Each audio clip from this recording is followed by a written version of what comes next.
if you go to the movie theater as often as I do, we get once in a while these theater experiences that you just remember the movie for the experience in which you saw it in the theater in a way that you will never experience it again.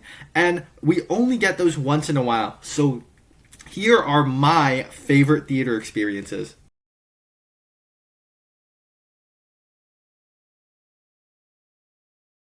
Hi, my name is Nathan, and I like to talk about a lot of movies on this channel. If you're new here, down below in the comment section, share your ranking, not your ranking, but the times where you experienced a film the best in theaters.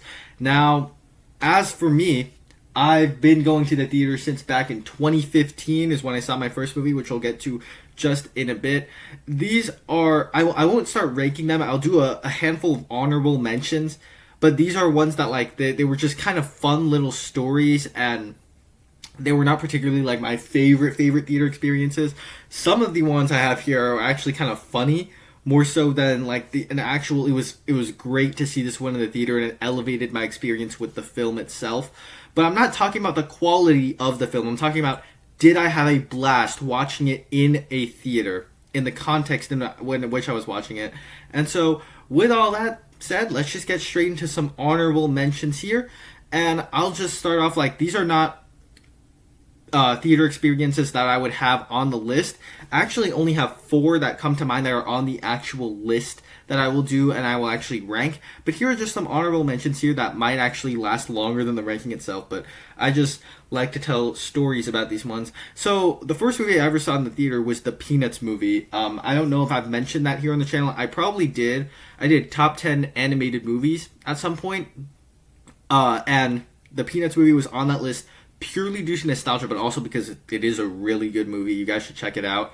Very underrated. Check it out if you haven't. But that was the very first movie I saw in the theater, so I always have a little bit of a soft spot for that film because I vividly remember when I was like 5, that was the first movie I ever went out to see in theaters.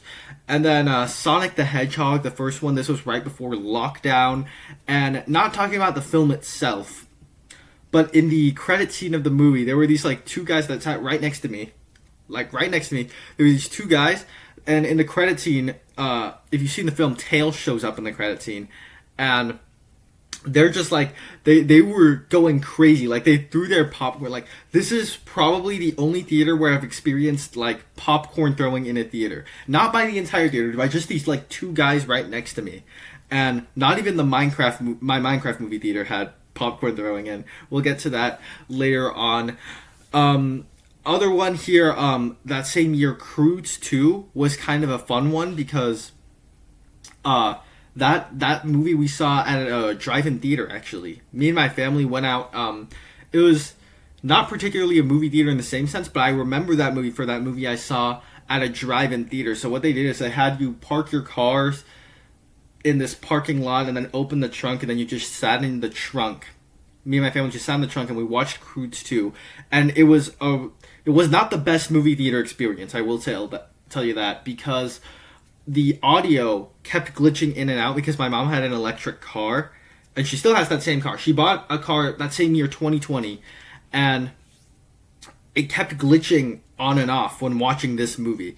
And it was very annoying because every, like, 10 minutes she had to go back, turn on the radio. Like, if we went on a gas-powered car instead, like, because it was one of those theaters where you connect the Bluetooth of the car, I guess, to the movie screen or the speakers. But I don't know how it works, but the speakers, they were going through our car speakers.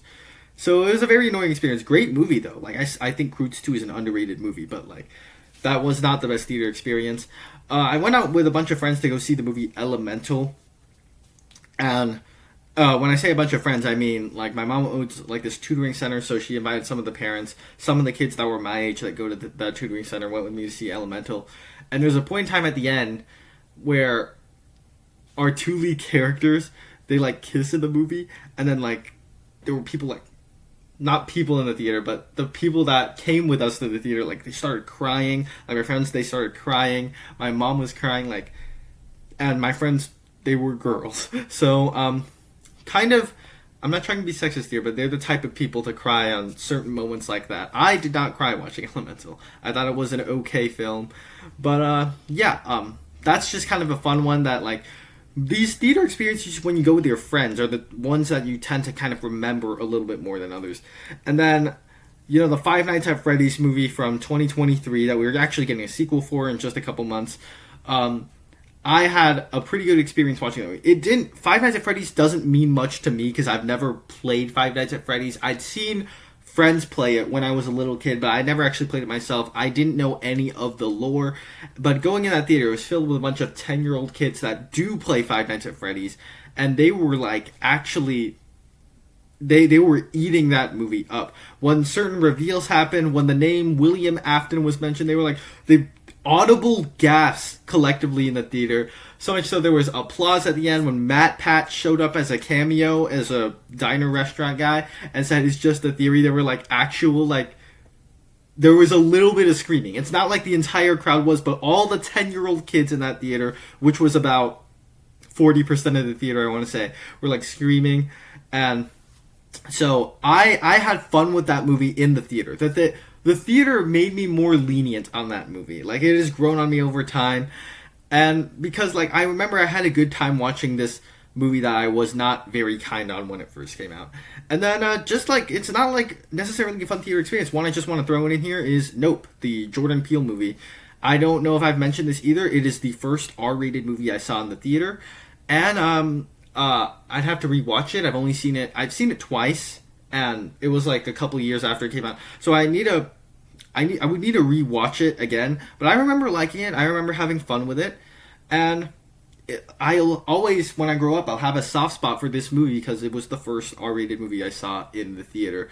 With all that said, let's get straight into the top 4, which is my list, and number 4 is going to actually be the Minecraft movie. So, I probably have a very different experience with the Minecraft movie than a bunch of you guys do. Because as soon as this movie came out, the internet, the meme culture kind of imploded through everything in the movie. So everybody was just going to see it just for the memes and things like that. And for the chicken jockey, popcorn throwing, Flint and Steel, all of the memes that are in Minecraft. Unlike Five Nights at Freddy's, I actually did play Minecraft. I do know Minecraft. And obviously, the theater experiences, if you've seen search up Minecraft theater popcorn throwing, you'll probably get 100,000 results for that. But as for me, my theater wasn't all that disruptive. There was cheering, there was clapping, sure, but it wasn't popcorn throwing or anything. And it was just a fun time at the films, at the movies. Partially because I went with a group of friends, like I said. When you go with a group of friends, it tends to be a little bit more memorable because you're having fun with people around you, or where you go to a big group of people just in general, it tends to be more fun. And the Minecraft movie, when the memes came up, we were all cheering, me included, because I was in 10th grade, now I'm in 11th grade, and the movie came out 6 months ago. And I had a lot of fun watching this movie. I've rewatched it twice since then, and that's just because for fun, while I'm editing a video, I'll just put on the Minecraft movie, and I'm genuinely excited for the sequel. It's a theater experience that I remember for it just being a fun time with a big group of people, and we're all just kind of making fun of it. I know the movie's not very good, but I enjoy that, and it's a theater experience that elevated my review of the movie. I gave it a B-, and the reason for that is because I had a blast watching this movie. And so that's what I mean by theater experience, where sometimes the experience when watching a film in the theater could elevate your enjoyment of it. Now, like I said, you guys probably have a very different experience with it because, the popcorn throwing, the disruptive theaters, those are the ones that maybe you guys experienced that I didn't. But I had a fun time watching this. No popcorn throwing or anything. It was just a really fun time at the theater. Number 3, I'm actually going to tie this one. I'm going to cheat a little bit. Infinity War and Endgame. These came out in my 3rd grade and 4th grade years, I think. And this slot could go with the entire MCU Phase 3. I saw every Phase 3 movie in the theater. This is my era of Marvel here, back in elementary school. For me, it is crazy to think that Phase 3 had so much and only lasted from 2016 to 2019. That to me is crazy to think about because it makes the phases feel so short but so long at the same time. That's the interesting thing about the MCU. But Phase 3, this slot could just pretty much go to Phase 3 MCU. I just thought was prime MCU time, where every Marvel movie that came out, me as a little kid got excited to see them. And the two that I was easily the most excited for when they announced them and they came out, Infinity War and Endgame. I saw these movies in packed theaters. Everybody at my school had seen these movies in packed theaters. And especially with Endgame, I would say. Like Infinity War, I remember my mind just being like shocked when I first watched it. I was blown away by especially the ending, and half the universe actually does die. Like I didn't expect Spider-Man to die. I didn't expect any of that stuff to happen. And when the credits started rolling, it just felt like out of nowhere to me. Like the credits started rolling and I was like, what? That's it? I have to wait for part 2 because I did not expect it to go in the direction that it goes. But especially with Endgame, I would say, it's just a theater experience where there aren't a lot of movies you could watch like Endgame, where you get 11 years of build-up and momentum from Iron Man to Endgame. And by this time, even just as a 9-year-old kid, I'd seen every movie in the MCU. This was when the MCU was actually fun to follow along. Nowadays, I don't even watch every MCU project. I've seen all the movies. I haven't seen Ironheart. I haven't seen all of Agatha. Like, I don't care for the MCU today as much as I did back then, because back then, there was consistency. There was a flow to it where they were just putting out really good movies. And when Endgame came out, it was just the crowd-pleasing experience. Like, ever. Like, I had never experienced anything like Endgame in the theater before. And I probably never will again, because they're just... Even with Doomsday and Secret Wars coming out, it'll probably not be as big of a splash as Endgame, because there was so much cheering in my theater for Endgame. Portal sequence, of course, being a good one. I saw it Friday night. I couldn't see it Thursday night because it was like a school day, but I saw it Friday night, and there was cheering everywhere. The biggest reaction in this theater I vividly remember is when Captain America lifted Thor's hammer. That was epic. When we saw this movie, my brother next to me, he was like crying because when Iron Man died, it was just a movie that left an impact in a theater filled with big MCU nerds and became the highest grossing movie of all time at the time. So that's just, there are not a lot of theater experiences you could get, like watching Avengers Endgame opening night when it came out. Like, there are just not a lot of things like that. And so it would have always been on this list, but I love the movie. I loved the MCU back then. I still love the old MCU now. Some of the projects are still really good. I really liked Fantastic Four. I enjoyed Thunderbolts, not as much as most people did, but I don't know that it could replicate what we had when I saw Endgame in the theater, even when the new Avengers movies do come out. And then our second place here will be No Way Home, yet another MCU movie. And I would say this one had more cheering and clapping than Endgame even, so I'm going to place it just a little bit over Endgame for the simple reason that this was kind of our first time, aside from Into the Spider-Verse, but this was kind of our first time with a live-action Spider-Man multiverse thing that they were doing. And what they did here was that with this movie, they built up so much hype with the trailers.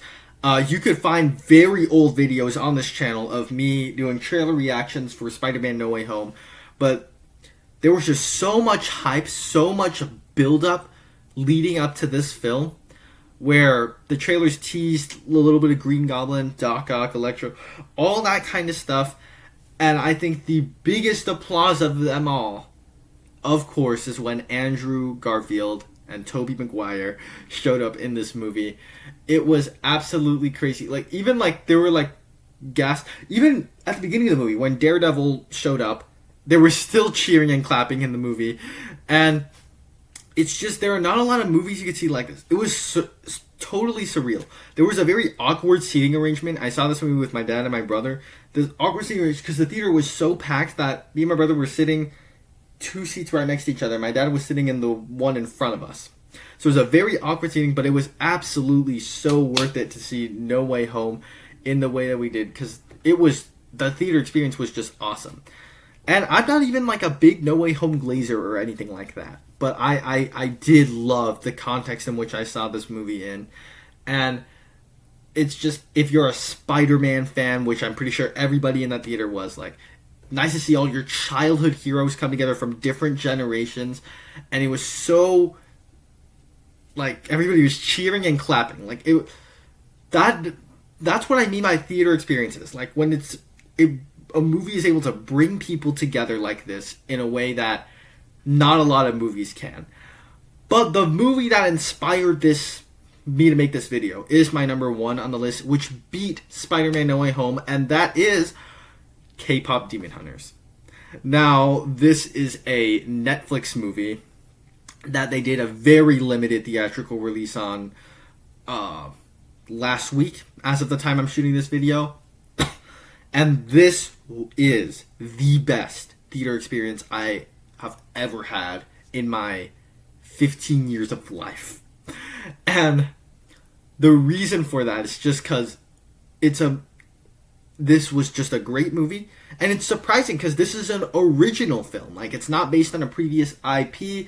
It's not bringing together multiverse gimmicks. It doesn't have build-up for 10 years the way that Endgame does. Not based off of a big IP like Minecraft. Like, none of that.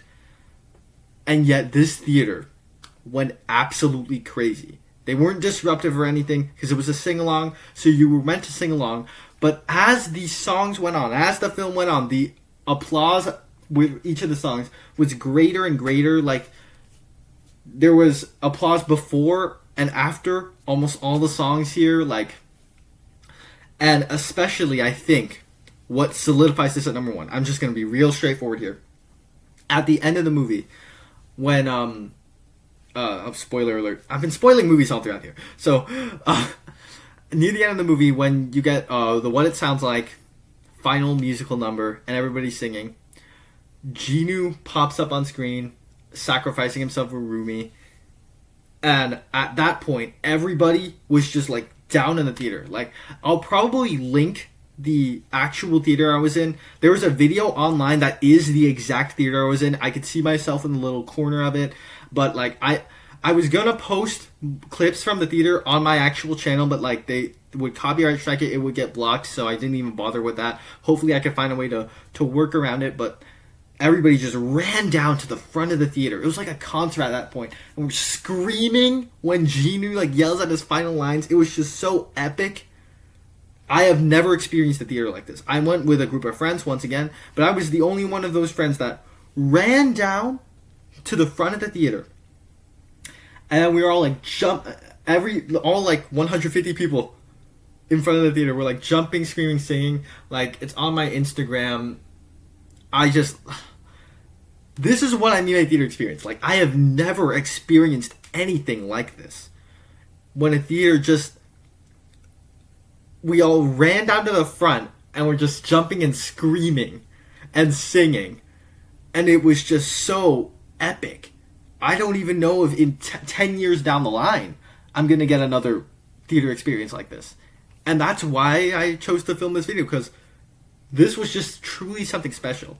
And it just happens to be one of my favorite movies of the year right now. So, like, I just think of all my theater experiences, this is the one that holds the most special place. It's the one that I think brought the most people together, as we were all actually, like, jumping and screaming and running down the stairs of the theater. And we saw it in, like, a big Regal theater. I don't know if it's IMAX, but it's one of those big Regal theaters. And it absolutely, like, it was amazing. The energy of this theater, where I see people in cosplay and all that stuff, like, it was truly amazing. Words cannot even describe how good the theater experience was in this one. So for me, easily, first place goes to K-Pop Demon Hunters Sing-Along Theater Experience. But those are just my personal experiences. You guys have probably had a lot more different experiences in a movie theater. So down below in the comment section, share your favorite theater experiences over on my channel. There's more content like this. Check those out right now. Thank you guys so much for sticking around to the end. I'll see you in the next one.